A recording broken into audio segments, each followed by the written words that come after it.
অতিরিক্ত বর্ষার মধ্যে আমার ছাদের ড্রাগন গাছগুলো কেমন আছে চলো একটু ভিডিওটা দেখে নাও। তবে আজকে বেশ ওয়েদারটা ভালো ছিল, আজকে রৌদ্র উঠেছে।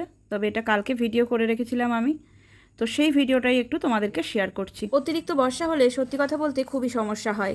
আমার ছাদ বাগানের অবস্থা তো তোমরা দেখতেই পাচ্ছ। গাছগুলো মোটামুটি ঠিকই আছে, গাছে কাঁচা ফল আছে, পাকা ফল আছে, তবুও সবসময় চিন্তা লেগে থাকে যেহেতু প্রচুর বৃষ্টি হচ্ছে গাছগুলোতে ফাঙ্গাস না লেগে যায়। আমার ছাদ বাগানের অবস্থা তো তোমরা দেখতেই পাচ্ছ। তোমাদের ছাদ বাগান কেমন আছে অবশ্যই কিন্তু আমাকে কমেন্ট করে জানিও।